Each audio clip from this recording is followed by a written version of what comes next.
Bienvenue dans Le Financier, votre rendez-vous économique quotidien. Voici les titres. Le tiers des réserves du continent africain se situe en Afrique de l'Ouest. C'est ce qu'a laissé entendre le commissaire énergie et mines de la CEDEAO lors du lancement de la deuxième édition d'ECOMOF ce 7 mai. Des ressources malheureusement exploitées sous forme brute sans transformation importante. La Banque africaine de développement préconise l'utilisation de devises locales. Elle recommande le recours aux marchés locaux de la dette pour éviter le surcoût lié au risque de change. Les obligations émises en monnaie étrangère coûtent cher au continent africain. Et puis en fin d'édition, nous ferons le point sur les marchés boursiers du continent.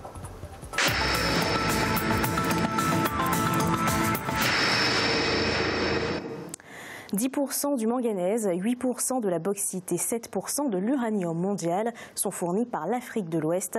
Le défi qui se présente à la région est celui de faire en sorte que le secteur minier et pétrolier contribue de façon significative à son développement économique et social. Dans ce cadre, ECOMOF 2018 est en cours de préparation. Il s'agit de la deuxième édition du forum de la CEDEAO sur les mines et le pétrole. Il se tiendra du 9 au 11 octobre prochain à Abidjan. Reportage de notre correspondant Cheikh Omar Bandaogo. Cette première région minière aurifère devant l'Afrique du Sud, la région Afrique de l'Ouest, en plus de ses fortes potentialités en manganèse, en bauxite et en uranium, détient à elle seule le tiers des réserves de pétrole et de gaz naturel du continent. Notre région regorge d'importantes ressources pétrolières et minières. L'Afrique de l'Ouest représente 30% des réserves trouvées de pétrole et 30% des réserves trouvées de gaz naturel de l'Afrique. Cette abondance de ressources minières et pétrolières place ainsi notre région au cœur des enjeux géostratégiques. Des ressources en abondance, mais un système de mise en valeur déploré. Selon le ministre ivoirien des Mines, Souleymane Diarra Souba, la plupart de ces ressources sont généralement exploitées sous forme brute, sans transformation importante.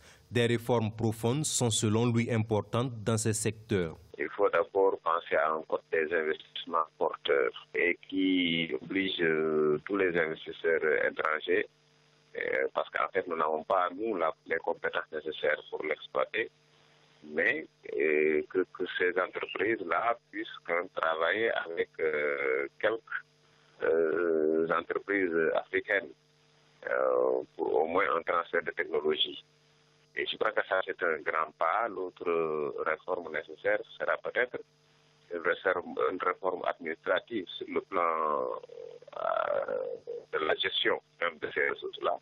Et une réforme aussi fiscale qui permet à ces pays-là d'avoir aussi des rendements fiscaux. Selon le ministre Souleymane Diarra Souba, l'enjeu du développement minier de la sous-région est de faire en sorte que le secteur minier et pétrolier contribue de façon significative au développement économique et social du fait de ses effets d'entraînement.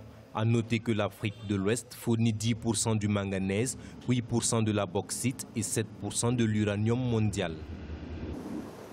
100 millions de dollars, c'est la somme que va investir la Banque africaine de développement et la Banque centrale populaire du Maroc pour développer le commerce intra-africain.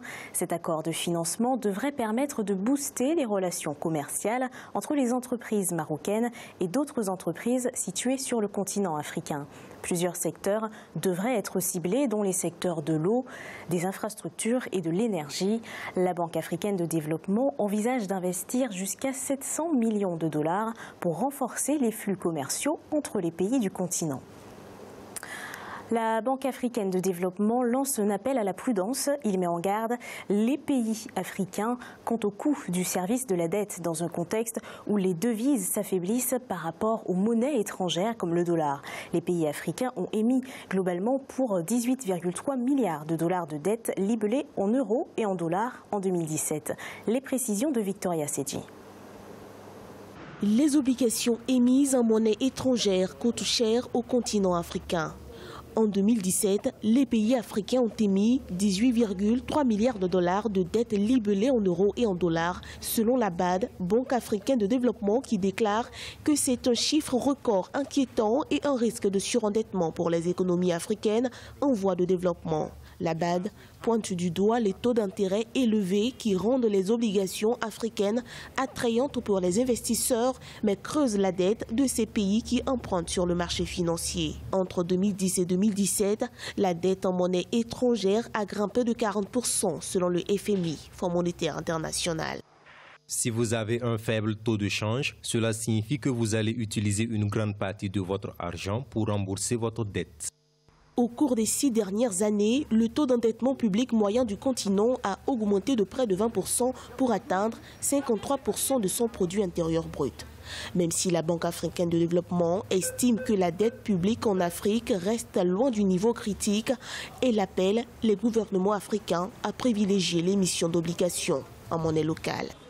La Banque africaine et les responsables des finances de l'Afrique doivent faire en sorte que les investisseurs aient confiance aux pays africains, à la signature de nos États, au point où ils peuvent venir investir en monnaie locale dans nos obligations. C'est-à-dire qu'on inverserait la logique, c'est-à-dire le risque de change, ce ne serait pas nos États qui le prendraient, mais on ferait en sorte que le risque de change soit pris par les investisseurs étrangers. Cela demande beaucoup de confiance, cela demande des économies bien organisées, assez vertueuses. À la fin 2017, 6 pays africains ont été jugés en situation de surendettement. Les notations du Fonds monétaire international pour des pays comme la Zambie et l'Éthiopie ont été changées d'un risque de surendettement modéré à élevé. Pour l'heure, les obligations en dollars vendues par les gouvernements africains ont un rendement moyen de 6,91% contre 5,66% en janvier 2018 selon les indices de la Standard Bank. Au Cap-Vert, le gouvernement prévoit de privatiser la compagnie d'électricité et d'eau d'ici 2020. Plusieurs modèles sont actuellement à l'étude, alors que 20% de l'électricité produite sur l'archipel proviennent de sources renouvelables. Le gouvernement a indiqué vouloir choisir celui qui permettra le mieux de réduire la dépendance aux énergies fossiles et d'utiliser de plus en plus d'énergies renouvelables pour la production de l'électricité. Revalorisation des pensions de retraite en Algérie. Elles augmenteront de 0,5% à 5% avant la fin de ce mois de mai. L'incidence financière de cette revalorisation est de l'ordre de 22 milliards de dinars selon Mourad Zemali, le ministre du Travail, de l'Emploi et de la Sécurité sociale. L'Algérie compte plus de 3 millions de retraités. 2 travailleurs et demi cotisent pour un seul retraité, alors que la norme est de 5 travailleurs pour un retraité selon le ministre. Un déséquilibre du système de sécurité sociale estimé à près de 560 milliards de dinars. Il est à présent l'heure de faire le point sur les marchés boursiers du continent. En Afrique australe et océan Indien, l'indice All-Share de Johannesburg augmentait de 0,43%. L'indice de Nairobi enregistrait une baisse de 0,28%. La bourse de Maurice était en hausse de 0,045% et l'indice du Botswana gagnait 0,14%. En Afrique de l'Ouest et centrale, l'indice nigérian perdait 0,18%. La BRVM d'Abidjan était en baisse de 1,93% et la bourse du Ghana perdait 0,04%. Et en Afrique du Nord, l'indice tunisien était en hausse de 0,93%. L'indice égyptien était en hausse de 2,18% et la bourse de Casablanca était en baisse de 0,34%. C'est la fin de cette édition du Financial. Merci de nous avoir suivis.